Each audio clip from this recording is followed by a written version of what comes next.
Di samping itu pun mungkin anak lebih kalau dibawa ke sekolah mereka lebih termotivasi untuk belajar ya. Sementara kalau di rumah hanya dituntun dengan laptop dan HP, apalagi tidak didampingi orang tua, ya sudahlah bablas istilahnya kalau dari segi keilmuan. Karena ada beberapa pihak yang masih merasa, oh PAUD ini kurang penting nih. Jadi akhirnya kurang untuk bagaimana mengembalikan pemulihan pembelajaran PAUD pun dianggapnya juga sama kurang jadi penting. basicnya dulu yang justru harus diberikan pada orang tua dulu bagaimana kesadaran pentingnya PAUD.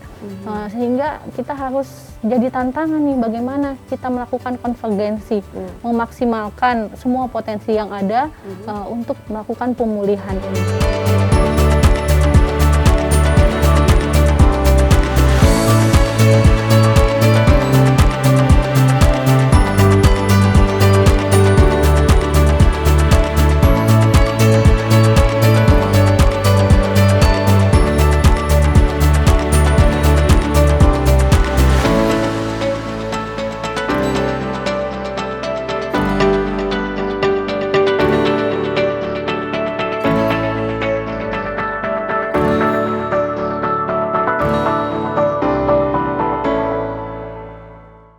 Sobat PAUD, hari ini kita akan membahas mengenai topik bergerak bersama untuk pemulihan pembelajaran pendidikan anak usia dini dengan narasumber Ibu Nia Nur Hasanah dan Ibu Siti Farida. Tentu saja dipandu oleh saya, Kamidia Radisti dalam podcast PAUDpedia.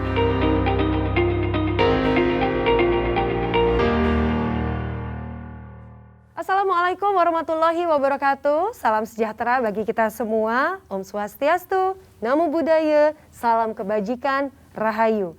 Ayah, bunda, sobat PAUD semuanya, senang sekali karena kita dapat berjumpa kembali untuk membicarakan kali ini adalah tema bagaimana kita melakukan sebuah pemulihan bagi pendidikan untuk anak usia dini. Dan tentu saja pendidikan anak usia dini yang berkualitas tidak bisa bergerak sendirian. Harus dilakukan secara sinergi dan bersama-sama. Untuk itu telah kita hadirkan bersama kita ada Ibu Nia Nur Hasanah SSI MPD selaku Kasubag TU Direktorat PAUD. Sehat selalu ya. Waalaikumsalam. Dan tentu saja telah kita hadirkan juga Ibu Siti Farida MPD selaku Ketua Pokja Bunda PAUD dari Kota Cilegon. Assalamualaikum. Waalaikumsalam Ibu. Jauh-jauh dari Cilegon hadir bersama kita di sini. Alhamdulillah. Untuk berbicara mengenai proses pemulihan. Insya Allah. Karena sama-sama kita ketahui ya, kondisi yang saat ini kita rasakan tentu tidak hanya membosankan, tapi sekaligus mengkhawatirkan. Betul ya? Kalau saya kutip Mas Menteri bahkan juga ikut khawatir Bu Nia. Iya, betul. Bisa terjadi yang namanya learning loss. Betul ya? Mungkin saat ini kita semua juga sudah mengerti dan paham apa itu learning loss. Tapi boleh ya Bu Nia, sekaligus untuk menginformasikan kembali apa sebenarnya learning loss itu. Ya, baik Mbak Disti, terkait learning loss ini istilah yang saat ini sering kita dengar. Jadi learning loss ini merupakan istilah yang mengacu kepada hilangnya pengetahuan ataupun keterampilan baik itu secara umum ataupun spesifik. Karena kondisi tertentu. Proses yang hilang tadi, ini pasti akan ada efek ya. Efek betul. yang bisa justru terjadi jangka panjangnya. Efeknya seperti apa Bu Nia? Jadi efek jangka panjang dari learning loss ini bisa mengakibatkan menurunnya nanti minat belajar pada anak.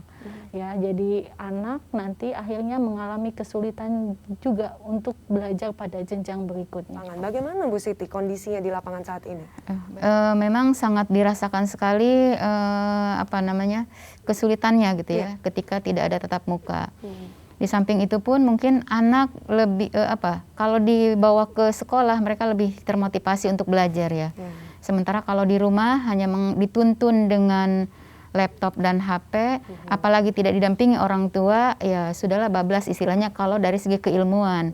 Jadi anak lebih banyak justru bermainnya dengan HP di hal-hal yang lain gitu. Betul. Jadi Kalau di awal-awal mungkin tampak menyenangkan ya, karena asik akhirnya pegang gadget. nah itu Padahal ternyata ada proses pembelajaran yang dilakukan di sana, begitu ya Bu Siti? ya begitu. Jadi yang knowledge-nya itu justru tidak dapat gitu ya, Ya. ketika tatap muka dihilangkan.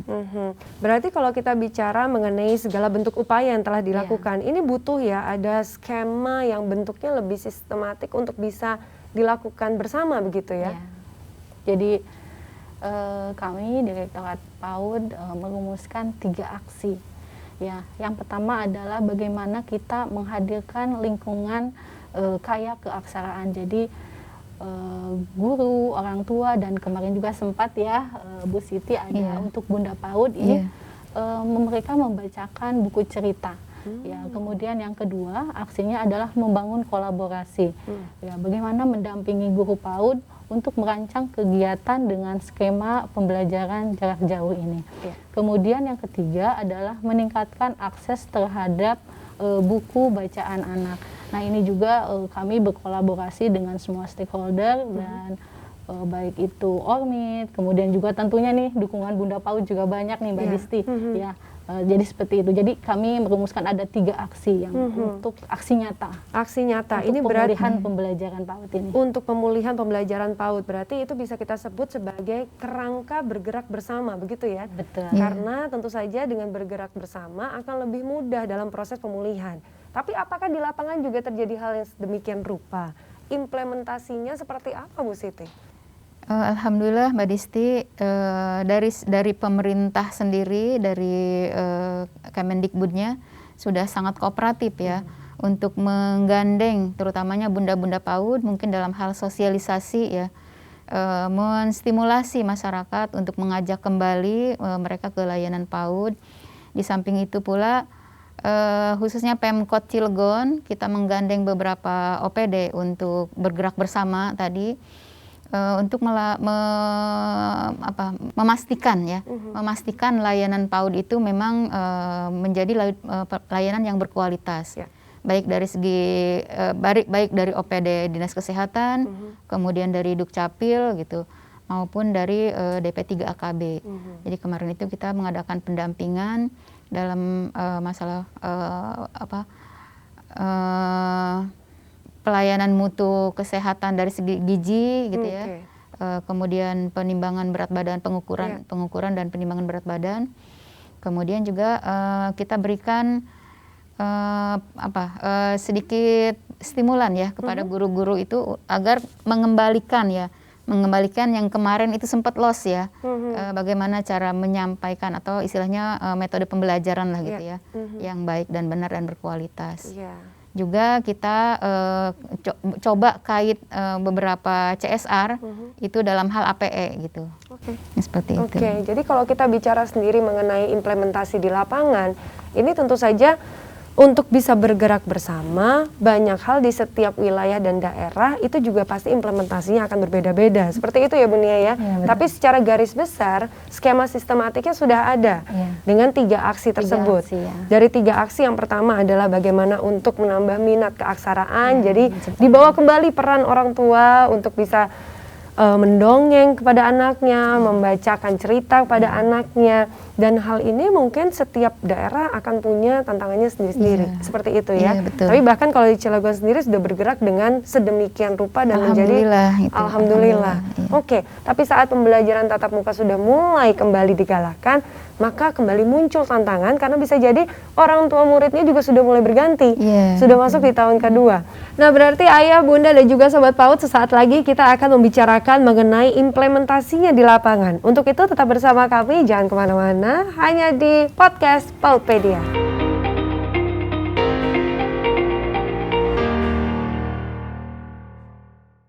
Implementasinya tadi seperti apa Bu? Mengadakan bintek ya, semacam bintek dari Dinas Pendidikan itu kepada beberapa guru PAUD, juga bintek ke bunda-bunda PAUD gitu ya, untuk disosialisasikan sampai ke tingkat kelurahan. Itu untuk dalam hal metode pembelajaran mungkin ya. Iya. Karena kalau misalkan kita lihat di 4 program itu ya bergerak bersama, bukan hanya dinas pendidikan ya yang sebagai leading sektor, tapi mungkin di sana juga mengajak kemitraan orang tua gitu ya, kemudian lingkungan gitu untuk bergerak bersama. Oke, jadi memang penting sekali ya bentuk kolaborasi, atau bisa dibilang di sini adalah bentuk kemitraan, karena untuk bisa proses pemulihan adalah mesti bergerak bersama. Nah, berarti siapa saja dong? Kalau saya mulai dari Bunia dulu ya. Siapa saja peranan-peranan pentingnya yang terdapat di area tersebut? Siapa saja? Jadi pihak yang terlibat, tentunya ini semua pihak, Mbak Disti, ya. Dan sesuai dengan juga yang dicetuskan oleh Ki Hajar Dewantara tentang Trisentra Pendidikan, bahwa pendidikan itu terdiri dari 3 elemen. Satuan pendidikan itu sendiri, kemudian juga keluarga, dalam hal ini orang tua masuk ke dalamnya, dan yang ketiga adalah masyarakat. Nah, masyarakat di sini, Mbak Disti, kita berkolaborasi dengan organisasi mitra. Begitu banyak organisasi mitra yang ada untuk jenjang PAUD ini. Contohnya Himpaudi, mungkin ya, IGTKI, dan begitu banyak yang lainnya. Kemudian juga Bunda PAUD. Nah, ini Bunda PAUD juga memiliki peran. Jadi bagaimana mulai dari Bunda PAUD nasional, kemudian provinsi, kabupaten kota, hingga jenjang desa atau kelurahan. Jadi kita semua berkolaborasi bagaimana untuk pemulihan pembelajaran ini. Kemudian kita juga melakukan beberapa advokasi, Mbak Disti, terkait dengan pemulihan pembelajaran ini. Yang pertama, advokasi kita lakukan bersama Bunda PAUD, dan juga di beberapa event kegiatan kita berkolaborasi terkait hal ini. Kemudian yang kedua, kita juga melakukan sistem kemitraan sistemik. Jadi mulai dari tadi misalnya Bunda PAUD jenjang nasional, kemudian provinsi hingga ke daerah, juga berkolaborasi dengan pemerintah daerahnya juga. Kemudian yang ketiga, kita juga memberikan penguatan terhadap bantuan literasi. Nah, ini sebagai pemantik ya bagi kabupaten kota yang memang concern untuk bagaimana menciptakan lingkungan keaksaraan. Tiap daerah akan punya tantangan yang berbeda-beda. Kalau Ibu di sini bisa mewakili dari kota Cilegon atau bahkan dari wilayah-wilayah di dekatnya, apa saja tantangan yang bisa disampaikan, mumpung ada Bunia bisa bantu juga nanti kasih solusi di sini ya. Iya, terima kasih sebetulnya atas ruang dan waktu ini gitu ya, sebagai curhat gitu ya. Kebetulan ketemu dengan Bunia nih. Bu. Saya sebagai Pokja gitu ya, kadang rada gregetnya di dalam hal ketegasan ya. Ketegasan mungkin kalau di pusatnya sih sudah bagus ya, tapi ketika nyampe ke daerah itu instruksi-instruksi ya, kemudian ajakan-ajakan itu rada kurang greget gitu ya. Rada kurang greget dalam hal mengajak serta untuk bergerak bersama tadi, gitu, seperti itu. Karena ternyata ajakan ini tadi tidak boleh putus di tengah-tengah, begitu ya. Apa yang kira-kira bisa dihadirkan dari Kemendikbudristek di sini, Bunia? Mungkin sebelum menghadirkan itu, Mbak Disti, kami akan menyampaikan juga tentang penguatan bahwa sebetulnya pemulihan pembelajaran ini memang banyak tantangannya, ya, terutama bagaimana kita memberikan pemahaman, kesadaran bahwa PAUD itu penting. Jadi karena ada beberapa pihak yang masih merasa, oh PAUD ini kurang penting nih. Jadi akhirnya kurang untuk bagaimana mengembalikan pemulihan pembelajaran PAUD pun dianggapnya juga sama, kurang jadi penting. basicnya dulu yang justru harus diberikan pada orang tua, dulu bagaimana kesadaran pentingnya PAUD. Sehingga kita harus jadi tantangan nih, bagaimana kita melakukan konvergensi, memaksimalkan semua potensi yang ada untuk melakukan pemulihan ini. Nah, selanjutnya kita melakukan kemitraan, dan selanjutnya harapannya terjadinya pemulihan pembelajaran. Iya, jadi kalau kita bicara masyarakat juga bisa terjun di komunitas-komunitas parenting begitu ya. Artinya saat kita bertemu dengan para ibu baru, mereka nantinya akan mencari pola pendidikan, dan itu termasuk adalah pendidikan anak usia dini yang tidak hanya bisa dilakukan di rumah saja, tapi justru bisa dilakukan di lingkungan. Dan sudah ada prasarana yang berikan oleh Kemendikbudristek. Baik. Seperti itu ya. Iya. Dan kami dalam hal ini Direktorat PAUD juga sudah mengembangkan platform Mbak Disti dan Bu Siti terkait untuk sharing praktek baik. Ya, jadi kami memiliki platform berupa aplikasi Android dan juga di dalam laman. Jadi di dalam platform itu ada menu ruang bersama. Nah, menu ruang bersama ini adalah menu yang akan kita gunakan untuk teman-teman semua bisa men-share praktek baiknya. Harapannya tadi dari beberapa ini bisa juga dilihat oleh semua pihak. Jadi tidak terbatas ya tadi kalau kata Bu Siti, kebijakan Kemendikbud sudah bagus, tetapi tidak sampai. Nah, harapannya dengan adanya platform ini, teman-teman semua bisa mengakses. Sekarang kan semuanya udah pegang handphone. Betul, teknologi sudah milik semuanya. Jadi harapannya dengan adanya platform ini akan sangat membantu. Sangat memudahkan agar tadi ya Bu ya, dari pusat menuju ke daerah itu akan sama instruksinya, ajakannya akan sama, seperti itu ya. Berarti boleh Bu Siti untuk memberikan harapan-harapan juga kepada kita semua di sini sekaligus yang mendengarkan kita dan menyaksikan kita. Harapannya seperti apa untuk pemulihan ke depannya? Terutama mungkin ke pihak yang sangat menghujam sekali ke pribadi anak ya, yaitu ayah bunda ya di rumah ya. Mari kita tingkatkan kesadaran bahwa pendidikan usia dini, terutama untuk 3 sampai 6 tahun ya sampai 8 tahun, itu merupakan golden age ya, disebutnya golden age yang tidak akan kembali gitu.